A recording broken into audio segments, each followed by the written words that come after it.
Competency 7. The ESL teacher understands formal and informal assessment procedures and instruments used in ESL programs and uses those results to plan and adapt instruction. This competency's descriptors includes knowing about test design, development, and interpretations, and how to select, adapt, and develop assessments for different purposes in the ESL program. It talks about informal and formal assessments that are used, standardized tests that are commonly used in Texas ESL programs and their results, and knows the state mandated LEP policies, including the role of the LPAC, which is the Language Proficiency Assessment Committee, LEP identification, placement, and exit. Also, understanding the relationship among those state-mandated standards, instruction, and assessment in the classroom, and then how to adjust and plan instruction as a result of looking at these assessments. So here's a quick question. Districts are required to operate this type of committee to make decisions concerning ELLs. And we have A, B, and C. The only requirement for decisions concerning ELLs that's in our law has to do with B, the Language Proficiency Assessment Committee. Now, are ELLs involved in ARDS? They are if they are also identified as SPED, or they may be involved in an RTI committee. But the Language Proficiency Assessment Committee, or LPAC, is the committee that makes all the decisions from the beginning to the identification and all the way to the exit and monitoring of our students that are ELs. What are the LPAC responsibilities? They have to identify who is an English learner and then place them. What is the correct placement that we have to offer the student? We also seek parent notification, or we let parents know and ask for their approval. We also make assessment determinations in terms of what assessments or accommodations or interventions are allowable. We coordinate with other programs in terms of what does the ELL participate in. That could be special education, that could be the gifted and talented program, it could be CTE or career technology, could be RTI, any other program that serves the student. We annually review every student that's an EL, and that's both for their language proficiency and their academic progress. And then we exit, or what we now call reclassify, students and monitor them after that reclassification. When we do exit the student, that means they leave, they no longer participate in the program. And reclassification is when we change their designation in PEIMS to a non-EL, or what we call an English proficient student. So the LPAC is composed of 3 individuals at a minimum. It needs to be an appropriately certified ESL educator, a campus administrator, and a parent of a child that's in the program. And that can be any parent in the district that has a child participating in your program. It could be your bilingual program, your ESL program, and they also cannot work for the district. So those are the required positions. The identification and placement process begins with the home language survey, only one. So the first time a student enters Texas schools, they're given a home language survey. If they indicate any other language than English, they then proceed to be given an oral language proficiency test. Some examples are the Woodcock-Munoz, the IPT, there's one called Lost Links. But once they're given that, then some students in grades 2 through 12 will also be given a norm reference test. We have the Iowa test, and there are other tests. After that, the LPAC convenes and determines, is the student, based on that data, considered LEP, or an English language learner, and discusses their placement. Then they place the student and get parent approval, and then they code the student in PEIMS. all this has to be completed within 4 weeks of the initial enrollment. So, in grades pre-K 1, the only assessment given to the student is an oral language proficiency test in English, and if they're in bilingual, they're also given that in their native language. In 2nd through 12th grade, they're given that oral language proficiency test and the reading and language arts sections of a norm reference test. Now, if the student's ability is so low that it would invalidate the test, the LPAC can document not giving this test to the student, but it is on an individual basis. The tests that districts use are selected from a current year's list of approved tests, for which there's a link there.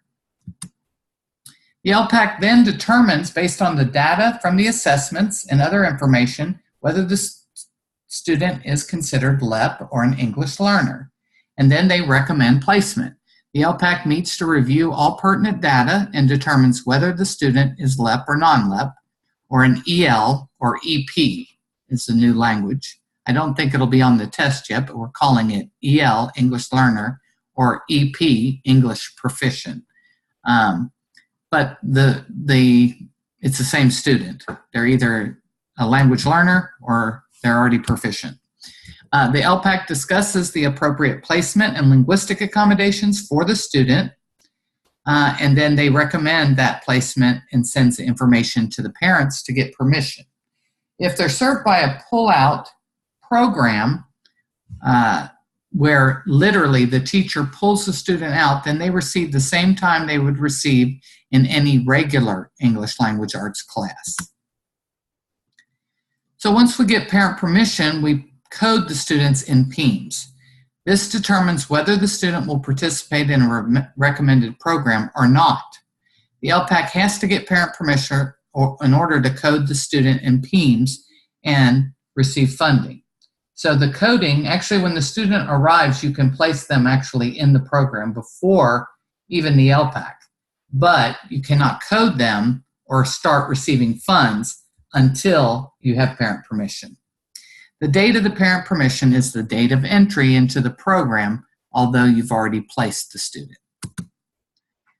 A parent can deny the program, and we call these parent denials.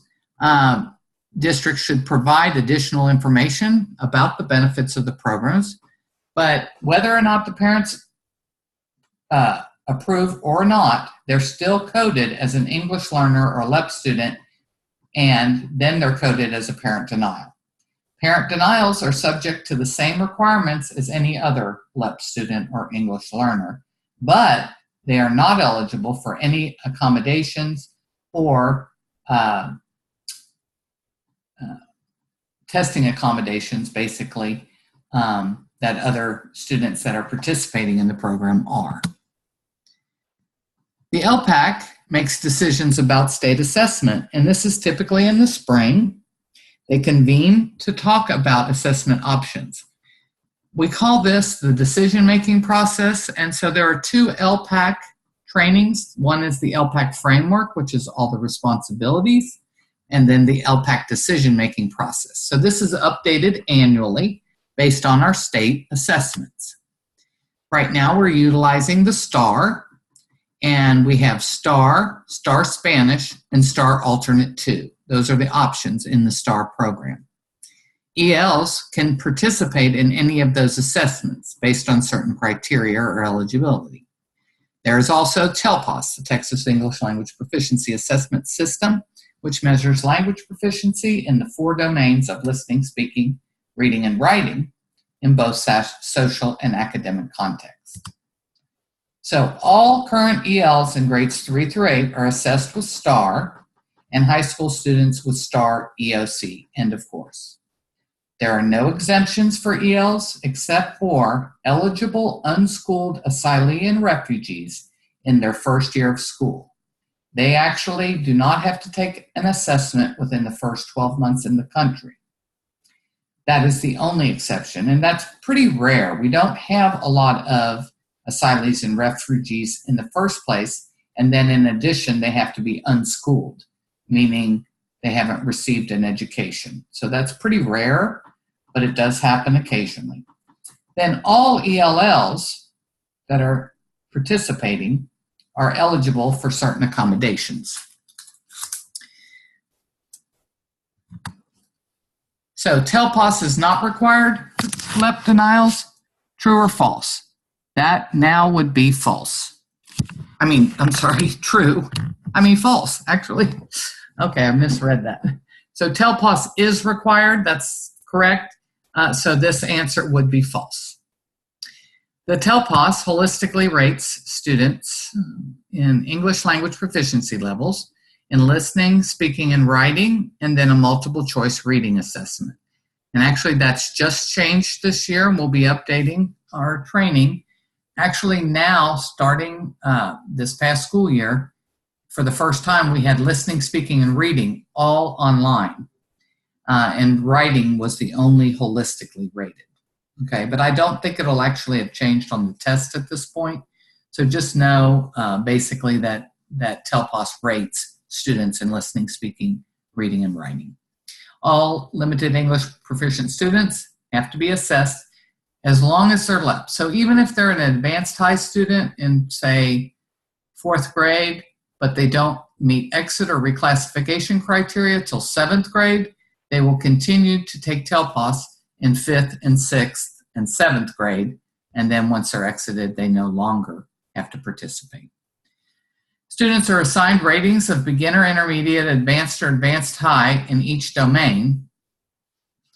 Then a composite score is assigned, and that is based on a weighted formula for each of those. They combine that and give a composite score. So this is kind of one way of looking at it. A student can be beginning, intermediate, advanced, advanced high in any of the domains, listening, speaking, reading, and writing, but it could be different. So in other words, a student could be a beginning writer, but an intermediate reader, okay? So it depends on each assessment. These are the PLDs that we use in TELPOS. They are actually the same information that's provided in the ELPS, only in the ELPS, they're in a narrative form, and you have access to that document in the online course. But in TELPOS, we use these proficiency level descriptors, and there's one for speaking and listening, K-12. So there's one for each, speaking and listening.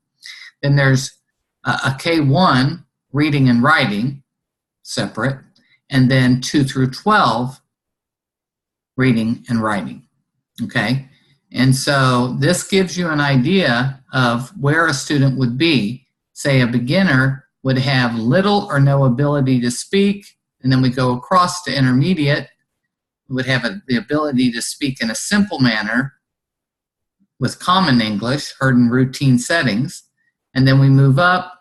The advanced ELL has the ability to speak using grade appropriate English with some support, and the advanced high uses grade appropriate English with minimal support. So you can see that it advances from beginning, it increases in sophistication basically across the domains. And it gives you very specific examples about what it is you can look for. And that's how we rate the students, is based upon this information. At the end of the year, there's an annual review for every child identified in PEIMS as LEP, or English learner, and being served in a program, okay? We also annual review any student that's a parent denial. And then we also review any student that's been exited but is classified as a first or second year after their exit. So we monitor all our ELs that are considered LEP and PEIMS, whether they participate or not.